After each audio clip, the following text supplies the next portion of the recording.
নমস্কার বন্ধুরা, সুপর্ণার রান্নাঘরে সবাইকে স্বাগত। আজকে আমি আপনাদের সঙ্গে শেয়ার করব সবথেকে সহজ পদ্ধতিতে হান্ডি মাটনের রেসিপি। চলুন তাহলে দেখে নেওয়া যাক আমার আজকের এই রেসিপিটি।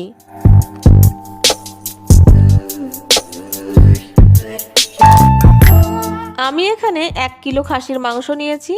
এবার মাংসের মধ্যে সমস্ত মশলাগুলো দিয়ে ম্যারিনেট করে নেব। চলুন দেখে নিই কী কী মশলা এখানে লাগছে। তার জন্য প্রথমেই আমি এখানে দিয়ে দিচ্ছি 1.5 চামচ পরিমাণে আদা বাটা, 2 চামচ দিয়ে দেবো রসুন বাটা, 1 চামচ দিয়ে দেবো জিরে গুঁড়ো, 1 চামচ দিয়ে দিচ্ছি ধনে গুঁড়ো, স্বাদ অনুযায়ী দিয়ে দেবো লবণ, 1.5 চামচ দিয়ে দিচ্ছি হলুদ গুঁড়ো, আর কালারের জন্য দিয়ে দেবো 1 চামচ পরিমাণে কাশ্মীরি শুকনো লঙ্কার গুঁড়ো, আর ঝালের জন্য দিয়ে দিচ্ছি 1 চামচ পরিমাণে শুকনো লঙ্কার গুঁড়ো।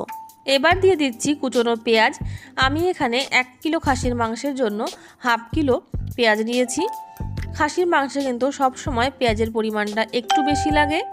আমি এখানে 500 গ্রাম পেঁয়াজ কিন্তু একদম মিহি করে কুচিয়ে নিয়েছি। এবার সমস্ত মশলার সঙ্গে মাংসটাকে খুব ভালো করে মাখিয়ে নেব। এই মাংসটা আমি কিন্তু এখন রান্না করব না, ভালো করে ম্যারিনেট করে ফ্রিজের মধ্যে রেখে দেব। যদি হাতে সময় থাকে তাহলে কিন্তু 1 দিন বা 1 রাত রাখা যেতে পারে। আর যদি হাতে সময় না থাকে খুব কম করে কিন্তু 2 থেকে 4 ঘন্টা রাখতে হবে, না হলে কিন্তু মাংসগুলো একদমই সেদ্ধ ভালো হবে না, খেতেও কিন্তু ভালো লাগবে না। তার জন্য আমি সারা রাত কিন্তু মাটনটা ফ্রিজের মধ্যে রেখে দেব। পরের দিন ফিরে আসছি।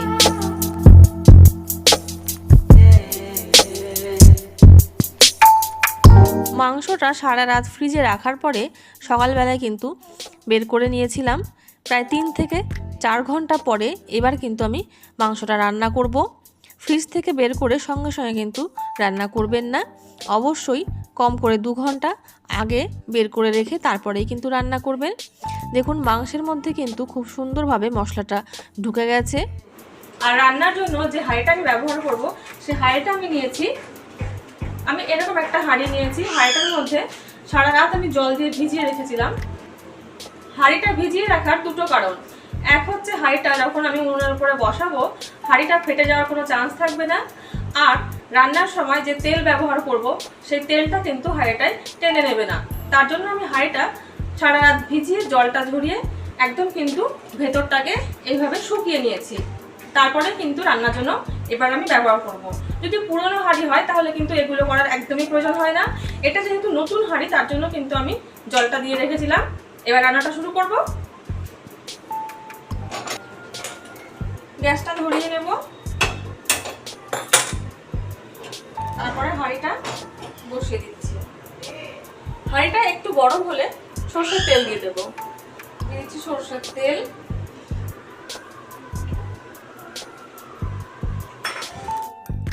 তেলটাকে প্রথমে খুব ভালো করে কিন্তু গরম করে নিতে হবে। তেলটা গরম হয়ে যাওয়ার পরে কিন্তু গ্যাসের ফ্লেমটা একদম লো করে দেব। গ্যাসের ফ্লেমটা কিন্তু কখনোই প্রথম দিকে হাই করা যাবে না, তাহলে কিন্তু হাঁড়িটা চটে যেতে পারে। এবার এর মধ্যে দিয়ে দিলাম 2টো শুকনো লঙ্কা, আর দিয়ে দেবো 2টো তেজপাতা। তেজপাতা দুটো আমি একটু ছিঁড়ে দিলাম। দিয়ে দিচ্ছি সামান্য একটু গোটা জিরে। এবার এই গোটা মশলাগুলোকে একটু নাড়াচাড়া করে নেব তেলের মধ্যে। এবার হাঁড়ির মধ্যে পুরো মাটনটা আমি দিয়ে দেবো। হান্ডি মাটনে কখনোই কিন্তু জলের ব্যবহার একদমই হয় না বললেই চলে। মাটনের মধ্যে যেটুকু জল থাকে সেটাই। আর এই যে বাসনটার মধ্যে বা যে পাত্রের মধ্যে আমি মাংসটাকে ম্যারিনেট করে রেখেছিলাম সেই পাত্রটা ধুয়ে 1 কাপ মতন জল আমি দেব, তার বেশি কিন্তু জল দেব না। দিয়ে দিচ্ছি 4টে গোটা রসুন।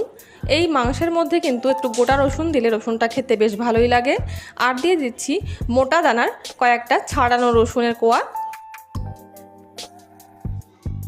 হাঁড়িটা কিন্তু এই সময় খুব একটা গরম হয় না, তার জন্য হাত দিয়ে এইভাবে ধরে আমি হাঁড়িটাকে একটু এরমভাবে নাড়িয়ে দেব, যাতে তেলটা খুব ভালোভাবে মাটনের সঙ্গে মিশে যায়। কারণ মাটির হাঁড়ি খুন্তি দিয়ে নাড়তে গেলে অনেক সময় জোরে নাড়া হয়ে গেলে ভেঙে যাওয়ার একটা ভয় থাকে। তার জন্য এইভাবে আমি একটু হাত দিয়ে নাড়িয়ে দিলাম।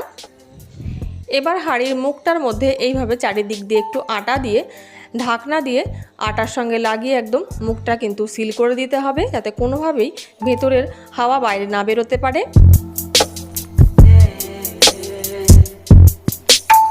এবার গ্যাসের ওপরে আমি দমে বসিয়ে রাখবো হাঁড়িটাকে মিডিয়াম ফ্লেমে 20 মিনিট, আর 40 মিনিট রাখবো একদম লো ফ্লেমে। তারপরেই কিন্তু হাঁড়িটা আমি নামিয়ে নেব।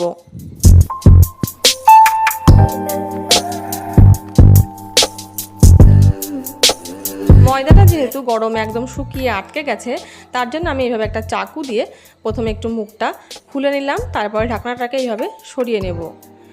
মাটনের কালারটা জাস্ট দেখুন, কত সুন্দর কালারটা এসেছে।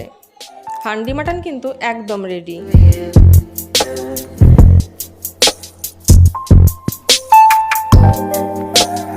তৈরি হয়ে গেছে আমার আজকের রেসিপি হান্ডি মাটন।